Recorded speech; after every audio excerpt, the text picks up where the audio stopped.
Hello everybody, Michael from Burke's Nature here. Today's lesson is going to be about owl pellets. So today we're going to discuss what is an owl pellet, where an owl pellet comes from, and then we're going to dissect an owl pellet. And hopefully you'll have an owl pellet at home and you'll be able to follow along. So what do you need to dissect an owl pellet? Well, of course you need an owl pellet. These owl pellets were purchased. We didn't take them from the wild. They have been disinfected in an autoclave, so they've been heated up to a high temperature under high pressure to kill anything harmful, so they are safe to dissect. A little stick can make things a little easier. Sometimes it's hard to get hair out of a certain spot with your fingers, so a stick is always a good thing to have. This is just a craft stick to help with the dissection. And finally, you need a bone guide. This is an example of a bone guide. We have put English on one side, Spanish on the other. If you need this bone guide, feel free to send me an email. You can go to our website, burksnature.org, and look up my email address, and I'd be happy to send you a digital copy of the bone guide in English and Spanish. The top tells you which animal, and then it goes down on the different bones, and the object is to identify what your owl ate by using the bone guide and dissecting the owl pellet. So what exactly is an owl pellet? Well, first we need to talk about what owls eat. So in the wild, you're not going to see an owl eating berries off a tree. You're going to see owls are predators. They're considered a bird of prey. And a bird of prey is a bird that eats other animals. So an owl is a hunter. It hunts live animals, and when it catches them, it doesn't have teeth like a human being, and it doesn't have hands to hold a fork and knife. So an owl has to eat its prey whole. Here we have a diagram of what happens after the owl swallows their prey. So first they swallow it, it goes down their throat, and it goes into their proventriculus. This is also called the first stomach. It receives the food from the esophagus or the throat, and it has acid in it that starts to break down the animal. From there, it goes to the ventriculus, which is also known as the gizzard. It's a thick, muscular area that the owl can use to start to grind up its food, along with the digestive acids, breaks down the meat or the digestible part of the animal. And then what's left is the bones, the fur, the feathers, or anything undigestible. So the owl doesn't just keep that in their stomach. After about 8 to 10 hours, they pack all of the fur, bones, feathers, and other undigestible material into what's called an owl pellet. This is an owl pellet. And then they regurgitate it. Again, after about 8 to 10 hours of eating, they regurgitate the owl pellet, which has all the undigestible stuff inside of it. And that's actually what we're going to dissect. So we're basically going to dissect or take apart owl throw up or owl puke. It sounds gross, but it's really, really fun and really, really cool to try to figure out what the owl ate. So to start a dissection, you're going to take your owl pellet and you're going to unwrap it. Again, these have all been sterilized, so you don't need to use gloves or anything. Now you have your owl pellet.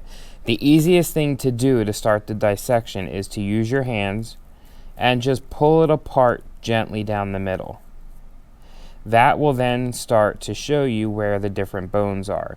So here I see a skull. So what I'm going to do is very gently use my fingers to start pulling the hair apart. We want to get that hair away from the bones as best that we can. So here we actually have a skull. So here's the bottom jaws, here's the top jaws, the bottom jaws, the skull, the eye sockets, but there's still a bunch of hair in there and we need to be able to identify it. So what I'm going to do is start pulling the bones apart, and I'm going to put the bones on one side of my tray and the hair and feathers or fur, whatever type of animal it ate, I'm going to put over on one side so they're kind of separate. Now here I have a skull but I can't really get my fingers.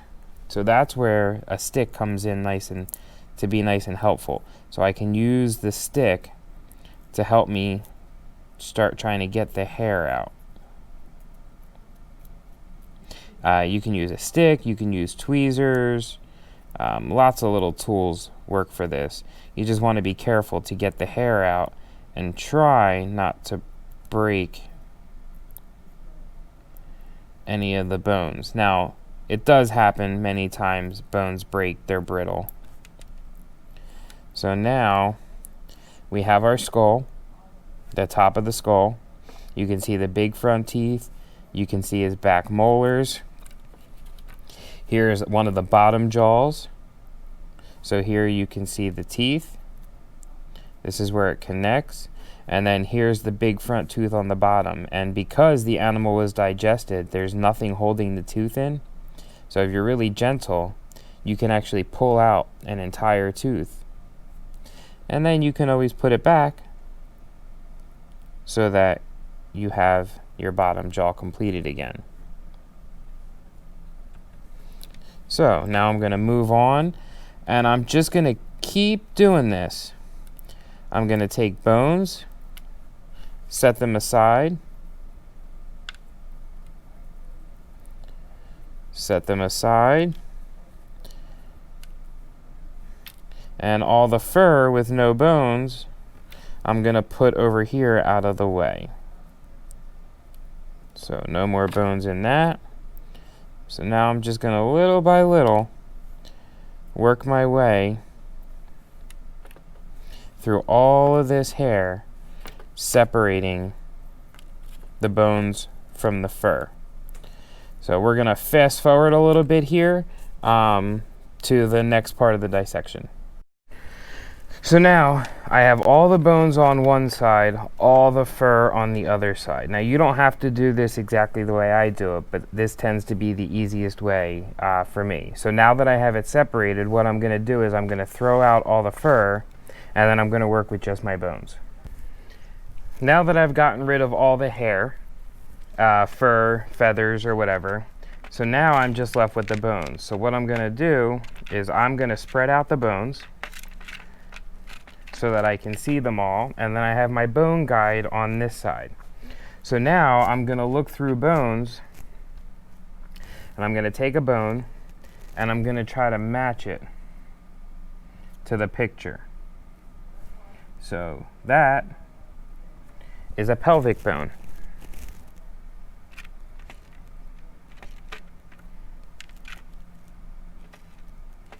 Here is a very, very little, it's almost hard to see, rib. Now I'm going to see what else I have. Oh, I have another pelvic bone. Now I have a bottom jaw and a skull. Now sometimes it's really, really easy to tell what your owl ate, and sometimes it's a little harder. But the easiest way to tell anything is by looking at the teeth. So when you look at the teeth on the bottom jaw, here on the bone guide, we have no teeth. We have very tall teeth straight across. Here we have jagged teeth. And here we have smaller flat teeth. So based on this jaw, I'm going to say it looks closest to that. And the skull, nope, too big, too narrow, too big up top, just right. So then I'm going to start taking my bones and trying to match them. Here we've got a little bone from the hind limb. This looks like a piece from the forelimb. So you're just going to go through, and your owl pellet can actually have multiple animals in it. So here are, and this is 2 owl pellets, but here's 4 different skulls. So that's an average of 2 skulls per owl pellet. Some owl pellets have one skull, some have none, some have 3 or 4, some might have a bird, some might have shrews, moles, rodents. Birds are very rare. Most owl pellets that I dissect, maybe 1% is a bird. Most are going to be a rodent of some type. Here we also have a vertebrae. Now this is going to be really hard to see. So that little bone right here is a vertebrae. So at the bottom of the page, we can try to look and see the vertebrae to match it up. So you're basically going to use the bone guide to go through all the bones that you found and try to figure out what your animal ate by placing the bones, and I'm just placing these randomly wherever they go, and then you'll be able to say, okay, my owl ate a rodent. Now these all happen to be rodents. So my owl was very hungry for rodents. But by using the bones that I found in the owl pellet, I was then able to tell what my animal ate, what my owl ate. And because we bought these owl pellets from a company, they know what they're feeding the owls, so it's going to be one of these 4 items on the bone guide. I hope you enjoyed this as much as I did. I love dissecting owl pellets. I think it's one of the funnest things that I do here with kids. If you're looking to get an owl pellet to dissect, if you're watching this and you don't have one and you want to, we get ours from pellets.com. I'm not recommending any company, that's just where we get them. I've also seen them even for sale on walmart.com. You can have them delivered right to your house. Thank you for watching or following along with this owl pellet dissection. We have a lot of virtual and in-person programs coming up, so please check out our website, www.burksnature.org, or our YouTube channel. It's just called Burks Nature, where our videos get uploaded. Again, I really hope you enjoyed this. I hope to see you soon. In the meantime, stay happy, stay healthy, stay safe, and as always, thank you from Burks Nature.